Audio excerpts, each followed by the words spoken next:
Le soleil se levait à peine sur les rues pavées de Montmartre, baignant les façades des immeubles haussmanniens d'une douce lumière dorée.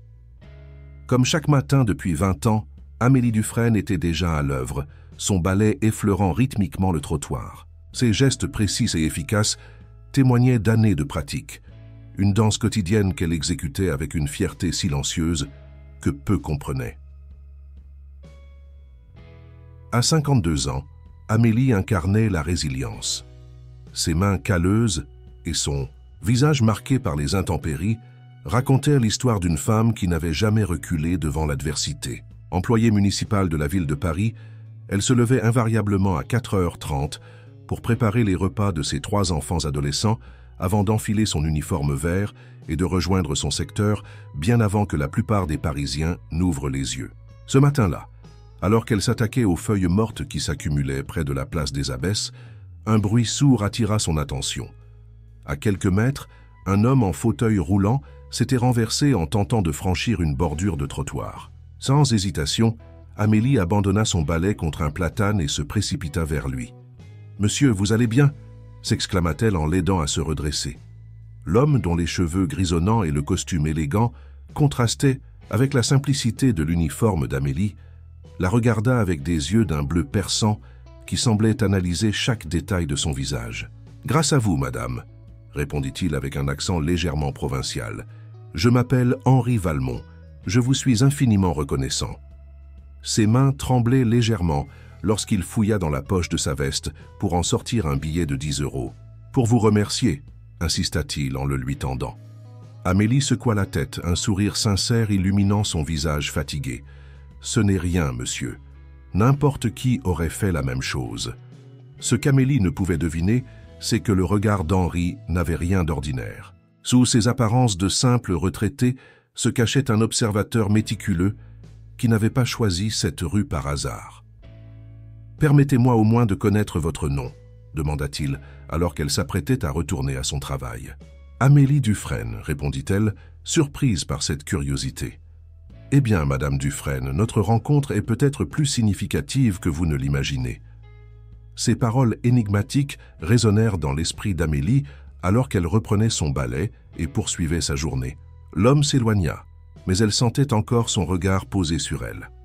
Le soir venu, Amélie regagna son modeste appartement dans une cité HLM de Belleville. Malgré l'exiguïté des lieux, elle avait créé un foyer chaleureux pour ses enfants.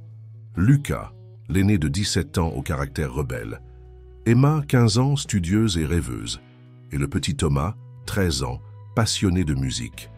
Leur père avait quitté le foyer 8 ans auparavant, laissant Amélie seule face aux responsabilités familiales.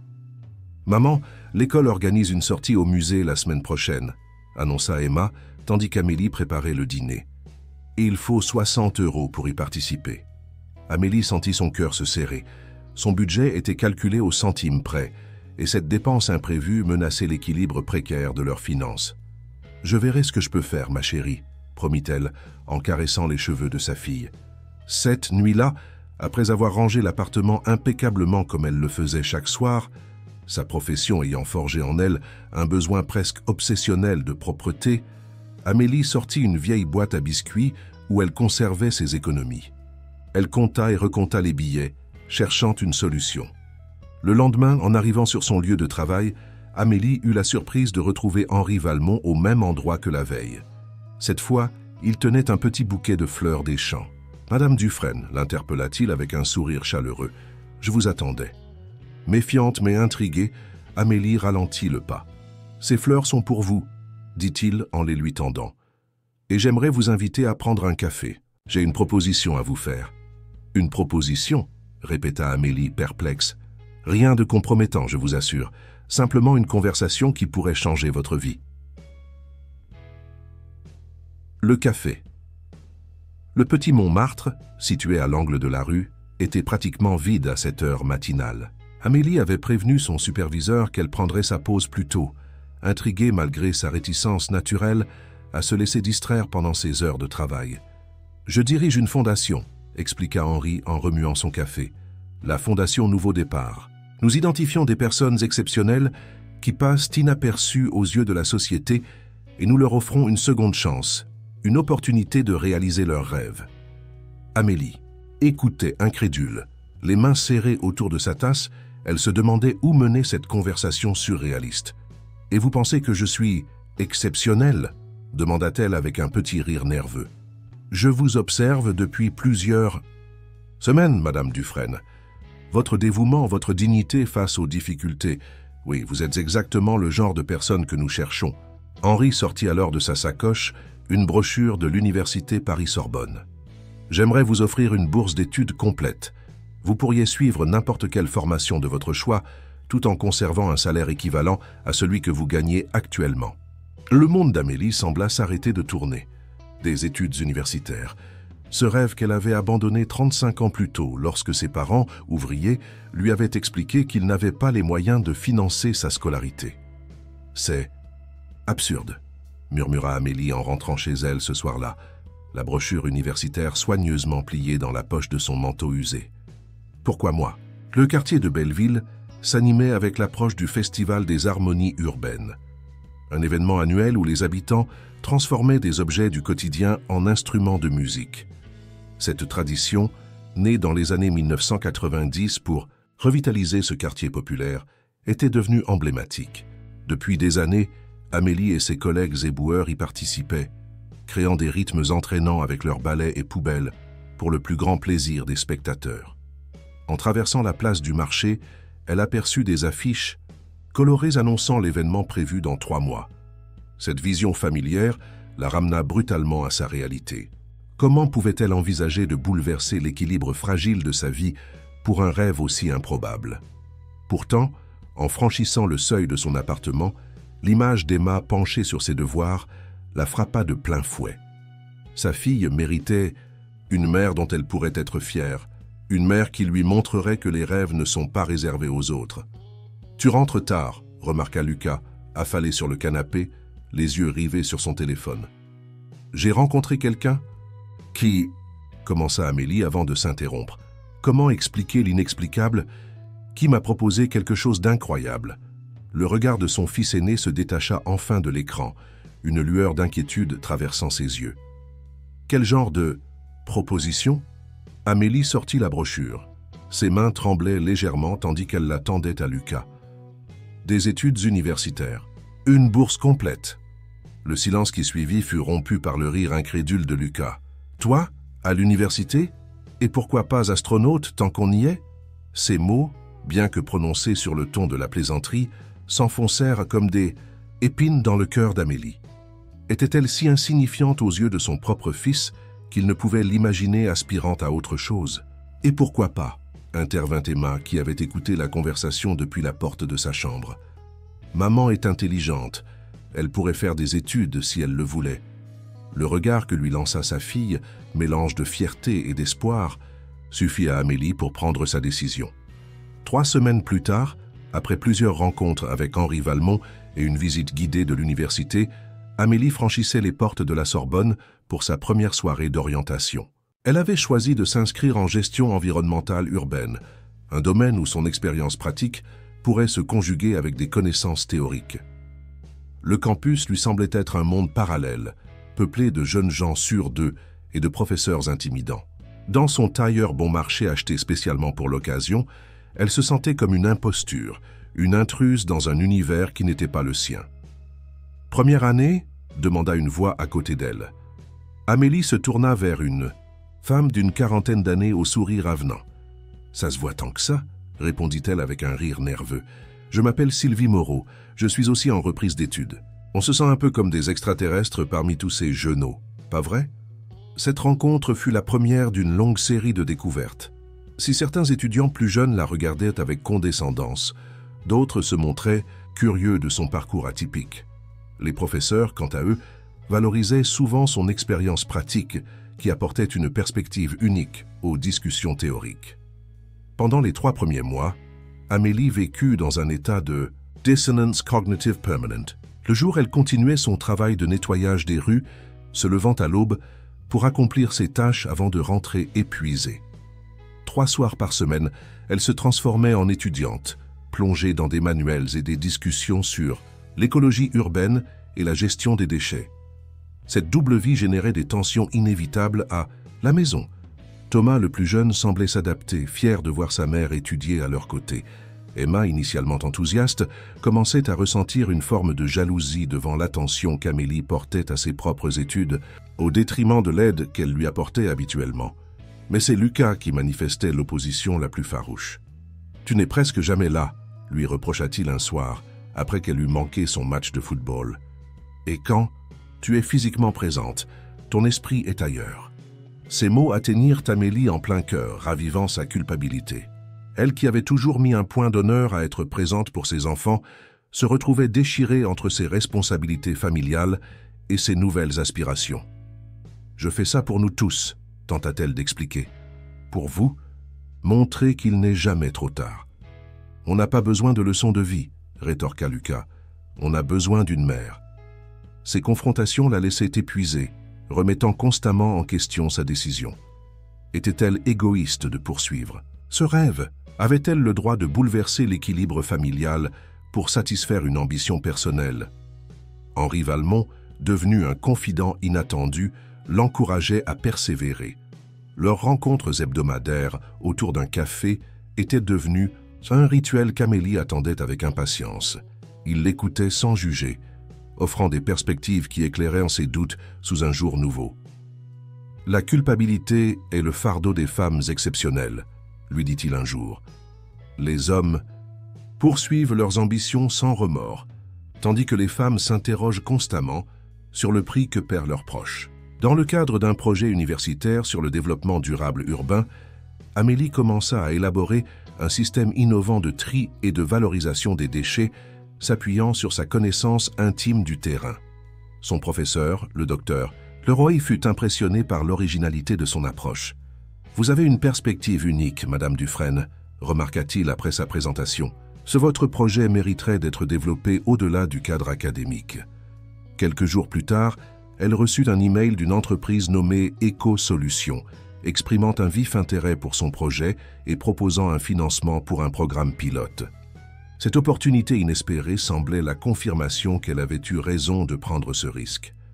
Cependant, lorsqu'elle mentionna cette entreprise à Henri lors de leur rencontre suivante, elle remarqua une brève lueur d'embarras traverser son regard. « Vous la connaissez, n'est-ce pas ?» demanda-t-elle, soudain méfiante. Le silence d'Henri fut plus éloquent que n'importe quelle réponse. « Éco-Solutions vous appartient », comprit-elle alors, une vague de déception l'envahissant. « Vous êtes derrière tout ça depuis le début. Amélie, laissez-moi vous expliquer. » Mais elle s'était déjà levée, rassemblant ses affaires d'une main tremblante. « Je ne suis pas votre projet caritatif, Monsieur Valmont. Je ne suis pas un cas social à sauver pour vous donner bonne conscience. » En quittant le café, des larmes de colère brouillaient sa vision. Elle, qui avait commencé à croire en cette chance miraculeuse, se sentait maintenant manipulée, réduite à une expérience sociale orchestrée par un riche bienfaiteur en quête de rédemption. Ce soir-là, tandis qu'elle marchait sous la pluie battante vers la station de métro, une pensée lancinante l'obsédait. Et si tout ce qu'elle avait accompli jusqu'ici n'était qu'une illusion, un château de cartes prêt à s'effondrer. La nuit fut longue pour Amélie, allongée sur son lit, les yeux grands ouverts, fixant le plafond craquelé de sa chambre. Les révélations de la journée tournaient en boucle dans son esprit. Henri Valmont n'était pas simplement un philanthrope désintéressé, il tirait les ficelles depuis le début. Cette pensée la rendait malade. Au petit matin, alors qu'elle s'apprêtait pour sa tournée habituelle, son téléphone vibra. Un message d'alerte météorologique annonçait des pluies diluviennes et un risque d'inondation dans plusieurs quartiers de Paris, dont Belleville. Elle jeta un regard inquiet par la fenêtre. Le ciel, d'un gris anthracite, semblait confirmer ses prévisions alarmantes. « Prenez vos précautions aujourd'hui », conseilla-t-elle à ses enfants avant de partir. Les sous-sols pourraient être inondés. La journée fut éprouvante. Les équipes municipales mobilisées pour dégager les bouches d'égouts obstruées par les feuilles mortes et les détritus. Malgré leurs efforts, vers midi, les premières rues commencèrent à se transformer en torrents boueux. Le superviseur d'Amélie décida de suspendre les opérations de nettoyage pour se concentrer sur l'aide aux habitants. Un appel d'Emma la fit paniquer. L'eau s'infiltrait déjà dans leur immeuble, menaçant d'atteindre leur appartement situé au premier étage. Abandonnant son poste avec l'accord de son supérieur, Amélie se précipita vers Belleville, le cœur battant. La scène qui l'attendait était chaotique. Des meubles entassés à la hâte sur les trottoirs, des habitants affolés tentant de sauver leurs biens, des pompiers débordés. Et au milieu de cette confusion, elle aperçut une silhouette familière en fauteuil roulant. Henri Valmont, trempé jusqu'aux os, coordonnait une équipe de jeunes bénévoles qui distribuaient des sacs de sable et aidaient à évacuer les personnes âgées. Leurs regards se croisèrent brièvement, mais Amélie détourna les yeux, refusant de se laisser attendrir. Elle avait d'autres priorités. Son appartement avait été relativement épargné grâce à l'intervention rapide de Lucas et de quelques voisins qui avaient colmaté les interstices de la porte d'entrée avec des serviettes. Cependant, la cave, où elle entreposait de précieux souvenirs, albums photos, jouets d'enfance conservés pour ses futurs petits-enfants, vêtements de saison, était complètement inondée. « On récupérera ce qu'on peut plus tard », décida-t-elle, serrant Emma contre elle. « L'important, c'est que vous alliez bien. » Les heures suivantes furent consacrées à aider les voisins moins chanceux. La solidarité s'organisa spontanément. Dans l'immeuble, ceux dont les logements avaient été épargnés accueillaient les sinistrés, partageant nourriture et vêtements secs. En fin d'après-midi, alors qu'Amélie aidait Madame Legrand, une voisine octogénaire, à installer un matelas dans leur salon, des voix familières attirèrent son attention dans le couloir. « Par ici, on a besoin de serviettes et de couvertures. » C'était Sylvie Moreau, sa camarade d'université, accompagnée d'une dizaine d'étudiants de leur promotion. Parmi eux, Amélie reconnut même certains des jeunes qui l'avaient regardée avec dédain lors des premiers cours. « Amélie !» s'exclama Sylvie en l'apercevant. « On a appris que ton quartier était touché. On s'est organisé pour venir aider. » Émue jusqu'aux larmes, Amélie serra sa nouvelle amie dans ses bras. Cette solidarité inattendue brisait les barrières sociales qui semblaient jusqu'alors infranchissables. Pendant 3 jours, les opérations de nettoyage et de remise en état mobilisèrent tout le quartier. Une soupe populaire s'installa sur la place centrale, offrant des repas chauds aux sinistrés et aux bénévoles. C'est là qu'Amélie fit la connaissance de Marianne Valmont, une femme élégante d'une 60aine d'années qui servait du café avec une gentillesse remarquable. « Vous êtes Amélie Dufresne, n'est-ce pas ?» demanda Marianne en lui tendant une tasse fumante. « Mon fils m'a beaucoup parlé de vous. »« Votre fils ?»« Henri ?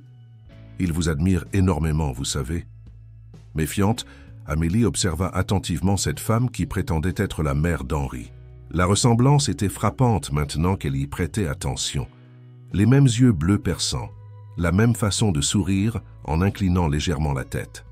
« Est-ce une autre coïncidence orchestrée par votre fils ?» demanda Amélie, incapable de cacher son amertume. Marianne soupira, son regard s'assombrissant. Henri n'a pas toujours été transparent dans ses méthodes, mais ses intentions sont sincères, je vous l'assure.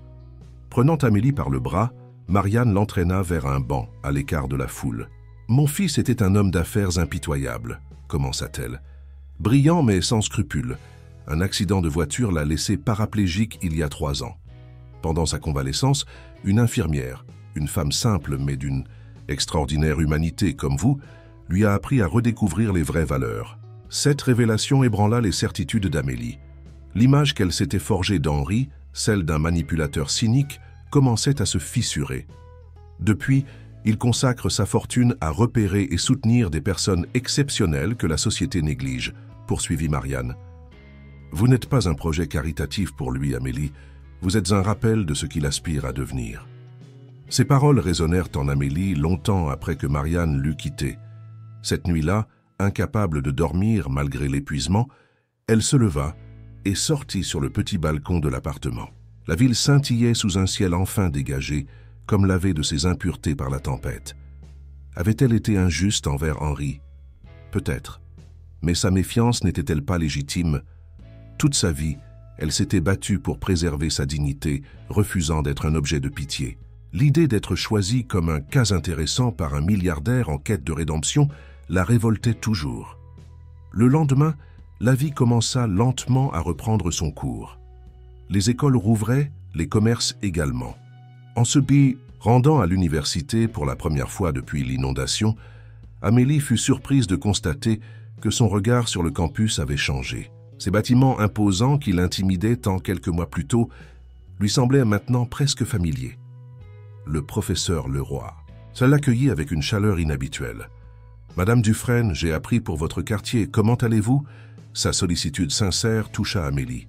Il l'invita dans son bureau pour discuter de son projet sur la gestion des déchets urbains. « J'ai réfléchi à votre approche, » dit-il en sortant le dossier qu'elle lui avait soumis. « Avec les récentes inondations, votre système de tri modulable prend une dimension encore plus pertinente.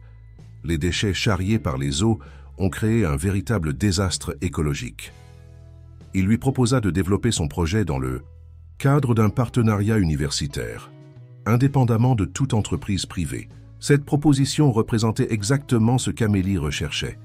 Une reconnaissance basée uniquement sur ses mérites, sans l'ombre tutélaire d'Henri Valmont. En rentrant chez elle ce soir-là, Amélie trouva ses 3 enfants attablés autour d'un projet surprenant. Ils avaient récupéré des objets abîmés par l'inondation et les transformaient en instruments pour le Festival des harmonies urbaines. « On s'est dit que ce serait symbolique », expliqua Thomas avec enthousiasme, « transformer ce désastre en quelque chose de beau. » Cette initiative spontanée de ses enfants lui réchauffa le cœur. Pour la première fois depuis des semaines, ils semblaient unis autour d'un projet commun, incluant indirectement leur mère et son univers.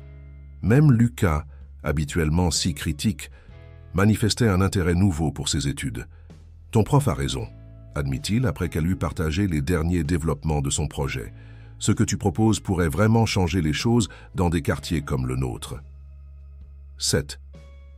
Reconnaissance, venant de son fils aîné si réticent jusqu'alors, valait tous les encouragements du monde. Le 6e mois de cette étrange aventure apporta son lot de défis et de satisfactions. Le projet universitaire d'Amélie commençait à attirer l'attention des médias locaux, suscitant des débats sur la place des citoyens dans la gestion environnementale urbaine. Un soir, alors qu'elle rentrait d'une conférence où elle avait été invitée à présenter son travail, elle trouva Henri qui l'attendait devant son immeuble, un dossier à la main.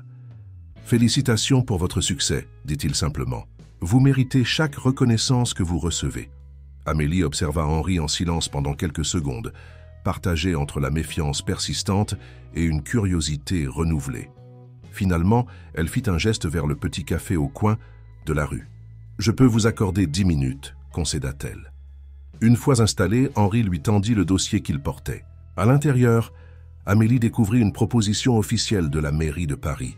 « Le maire a entendu parler de votre projet », expliqua Henri. « Il souhaite vous proposer de diriger une nouvelle initiative municipale sur la gestion durable des déchets urbains. » Amélie parcourut le document, son cœur s'accélérant à chaque ligne. Le poste offert était celui de directrice adjointe du tout nouveau département d'écologie urbaine participative, avec un salaire qui représentait plus du triple de ce qu'elle gagnait actuellement. « C'est incroyable », balbutia-t-elle. « Mais pourquoi vous? Pourquoi est-ce vous qui me transmettez cette offre ?» Le regard d'Henri s'assombrit légèrement. « Je siège au conseil municipal pour les innovations écologiques, » admit-il. « J'ai effectivement parlé de vous et de votre projet. Mais je vous assure que cette proposition vient directement du maire, impressionné par votre présentation à l'université la semaine dernière. » Amélie reposa le dossier, une sensation de vertige l'envahissant. Cette opportunité représentait tout ce dont elle aurait pu rêver. Reconnaissance professionnelle, sécurité financière, possibilité d'impact réel sur sa communauté. Pourtant, une clause particulière attira son attention. « Il est stipulé que je devrais abandonner mon poste actuel », nota-t-elle, fronçant les sourcils. « Bien sûr », répondit Henri comme si c'était une évidence. « Vous ne pouvez pas être à la fois balayeuse municipale et directrice adjointe d'un département. » Ces mots, bien que logiques, provoquèrent un pincement au cœur d'Amélie. Son balai l'accompagnait depuis 20 ans. Il représentait bien plus qu'un simple outil de travail. C'était le symbole de sa dignité, de sa capacité à subvenir aux besoins de sa famille par ses propres moyens, quelles que soient les difficultés. « Je dois réfléchir, dit-elle en se levant. Ce n'est pas une décision que je peux prendre sur un coup de tête. » En rentrant chez elle, Amélie fut accueillie par une scène surprenante. Lucas, Emma et Thomas discutaient avec animation autour de la table de la cuisine, entourés de croquis, tas et de plans. « Maman !» s'exclama Thomas en l'apercevant. « On a une surprise pour toi. » Emma s'avança, tenant fièrement un dépliant coloré. « On s'est inscrit comme équipe au Festival des Harmonies Urbaines, » annonça-t-elle. « On va créer une symphonie écologique inspirée par ton travail. » « Mon travail ? Ton projet universitaire, » précisa Lucas avec une pointe de fierté dans la voix. « On veut montrer comment la musique peut sensibiliser les gens au recyclage. » Cette initiative inattendue émut profondément Amélie. Ses enfants, qui avaient tant résisté à ses études, s'appropriaient maintenant ses idées et les transformaient en expressions artistiques. Pendant les semaines qui suivirent, la proposition de la mairie resta en suspens, tandis qu'Amélie s'immergeait dans les préparatifs du festival avec sa famille. Cette période fut marquée par une harmonie retrouvée au sein du foyer. Même Lucas, qui s'était montré si distant, semblait avoir accepté les changements dans leur vie. Le Festival des Harmonies Urbaines approchait à grands pas, divisant la communauté entre traditionalistes et innovateurs. L'idée d'Amélie et de ses enfants d'intégrer une dimension écologique au festival musical suscitait des réactions mitigées. On n'a pas besoin de leçons de morale pendant qu'on fait de la musique, grommela M. Dupont, le boulanger, farouche défenseur des traditions. Au contraire, rétorqua Mme Benoît, la fleuriste, c'est exactement ce dont notre quartier a besoin après les inondations, un nouveau départ, plus conscient de notre environnement. Ces tensions reflétèrent le propre conflit intérieur d'Amélie, tiraillée entre son attachement à ses racines et son désir d'évolution. Un soir, alors que les répétitions battaient leur plein sur la place du quartier, le téléphone d'Amélie sonna. C'était le bureau du maire, demandant une réponse définitive concernant le poste proposé. « Nous avons besoin de votre décision d'ici demain », insista la voix au bout du fil. « Le maire doit annoncer la création du département. » Lors d'une conférence de presse, cette pression soudaine raviva les doutes d'Amélie. Était-elle prête à abandonner son identité de femme de terrain pour devenir une bureaucrate, même pour une cause qui lui tenait à cœur? En raccrochant, elle aperçut Henri qui l'observait depuis l'autre côté de la place. Il s'approcha, lentement, son fauteuil naviguant habilement entre les groupes de musiciens. « Je vois vos hésitations, » dit-il sans préambule. « Vous craignez de perdre votre authenticité en acceptant ce poste. » Sa perspicacité surprit Amélie, une fois de « Plus, ce n'est pas si simple, » répondit-elle. « J'ai construit toute mon identité autour de mon travail, aussi modeste soit-il. Si je l'abandonne, qui suis-je » Henri l'invita à s'asseoir sur un banc à l'écart. « Laissez-moi vous raconter mon histoire, » commença-t-il. « Je n'ai pas toujours été dans ce fauteuil. J'étais PDG d'une multinationale technologique, réputée pour mon intransigeance et mon ambition dévorante. » Il marqua une pause, ses yeux fixant un point invisible au loin. Un soir, en sortant d'une réunion où j'avais, encore une fois, privilégié les profits aux considérations humaines, j'ai eu un accident de voiture. Je me suis réveillé paraplégique, dépendant des autres pour les gestes les plus élémentaires. Amélie écoutait attentivement, commençant à entrevoir l'homme derrière le personnage qu'elle s'était construit. Ma rééducation a été prise en charge par une infirmière extraordinaire, Jeanne. Une femme simple, sans diplôme prestigieux mais d'une sagesse profonde. Elle m'a appris que notre valeur ne réside pas dans notre statut social ou notre compte en banque, mais dans notre capacité à apporter quelque chose aux autres. Ilache se tourna vers Amélie, la regardant droit dans les yeux. « C'est vous qui m'avez rappelé Jeanne quand je vous ai vu aider ce vieil homme qui n'était autre que moi, déguisé pour tester votre réaction. Votre générosité spontanée, sans calcul, m'a bouleversé. » Cette révélation frappa Amélie comme un coup de tonnerre. Le premier jour, la chute de l'homme en fauteuil, tout avait été orchestré. « Vous m'avez manipulé depuis le début, » murmura-t-elle sidérée. « J'ai créé une opportunité, » corrigea doucement Henri. « Mais tout ce que vous avez accompli depuis, vos résultats universitaires, votre projet innovant, l'admiration de vos professeurs et maintenant cette proposition de la mairie, tout cela, vous l'avez gagné par vous-même. » La nuit tombait. Sur la place, les répétitions s'achevaient. Au loin, Amélie aperçut ses enfants qui rangeaient leurs instruments improvisés, riant ensemble comme ils ne l'avaient pas fait depuis longtemps. « Mon identité, dit-elle finalement, n'est pas dans mon ballet.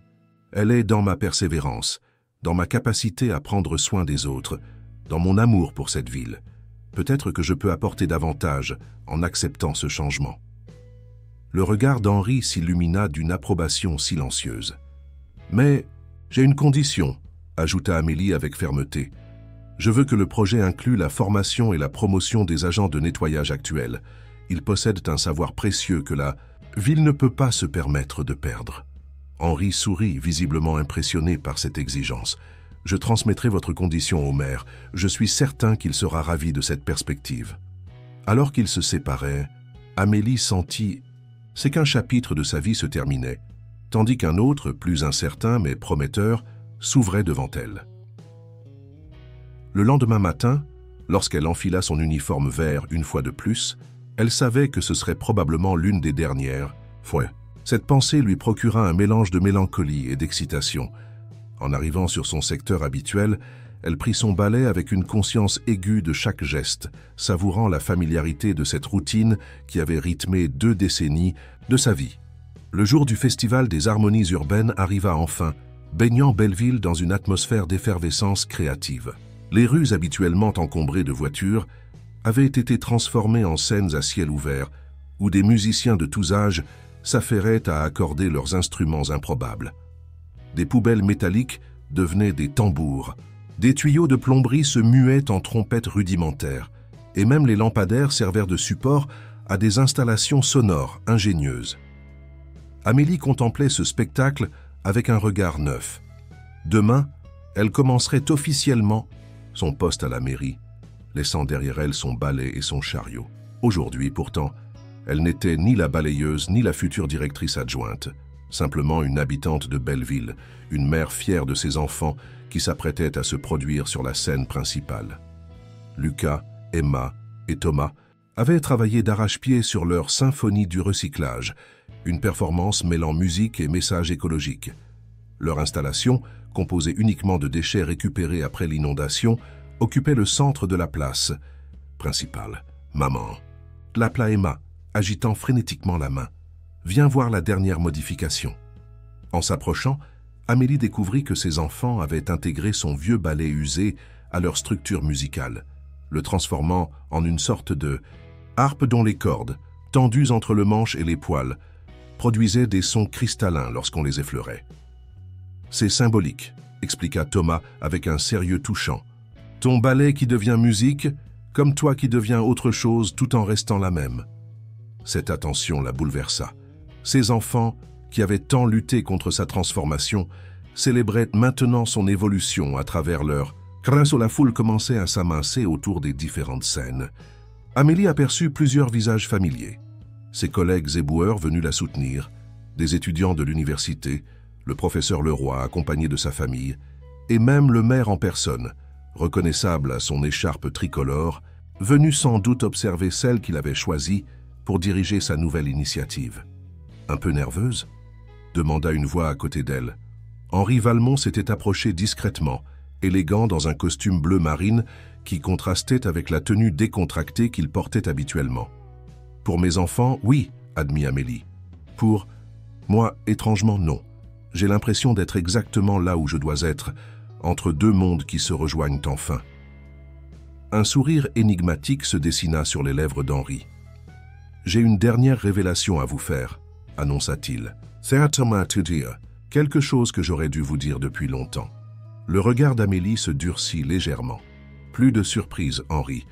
Je crois que j'ai eu mon quota pour l'année. »« C'est la dernière, je vous le promets, » insista-t-il, son expression soudain grave. « Et c'est important. » À cet instant, les premières notes de la symphonie improvisée s'élevèrent dans l'air, détournant momentanément leur attention. Le spectacle commençait, captivant immédiatement le public par son originalité. Plus tard, décida Amélie, refusant de manquer une seconde de la performance de ses enfants.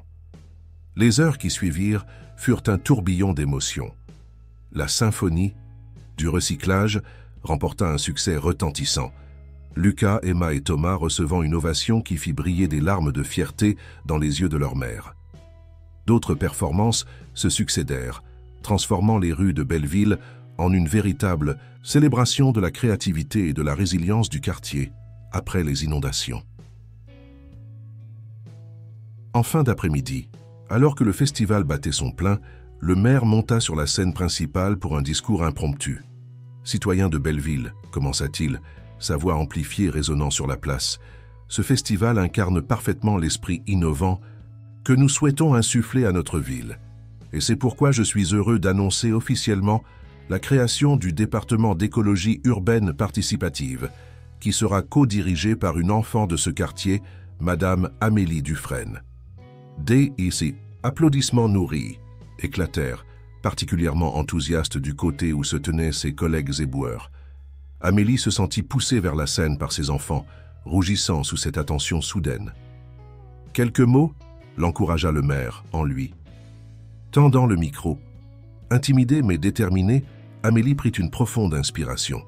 « Je ne suis pas habituée au discours », commença-t-elle, sa voix légèrement tremblante. « Pendant 20 ans, j'ai parlé avec mon balai et mes actions plutôt qu'avec des mots. » Un murmure amusé parcourut l'assistance. « Mais aujourd'hui, je veux simplement dire que la propreté de nos rues n'est pas qu'une question d'esthétique.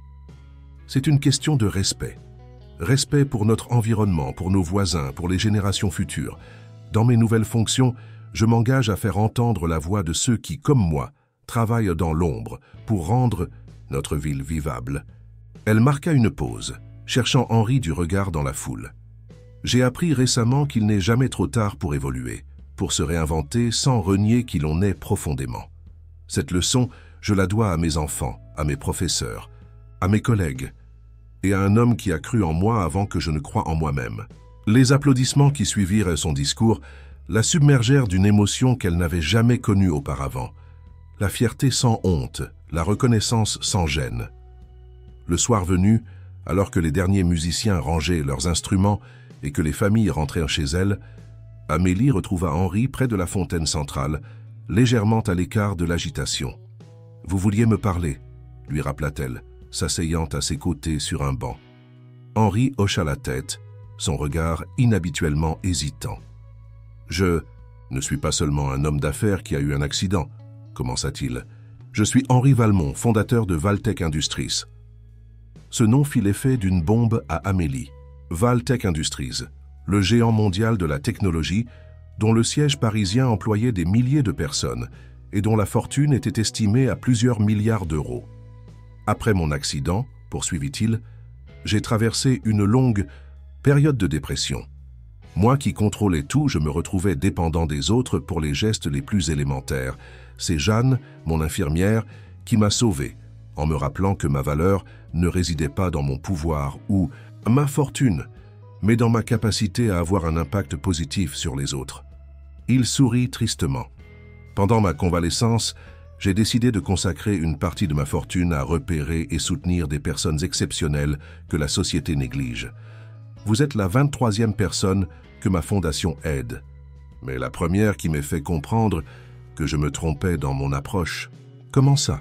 demanda Amélie, intriguée malgré son choc. « Je pensais être le bienfaiteur, celui qui transformait des vies. Mais c'est vous qui avez transformé la mienne, Amélie. Votre intégrité, votre refus d'être un projet caritatif, votre exigence de reconnaissance basée sur vos mérites et non sur ma générosité, vous m'avez donné une leçon d'humilité dont j'avais désespérément besoin. » Ces paroles touchèrent Amélie plus profondément qu'elle ne l'aurait imaginé. L'homme qu'elle avait d'abord vu comme un manipulateur, puis comme un bienfaiteur, se révélait finalement être simplement humain, avec ses failles, ses erreurs et sa propre quête de sens.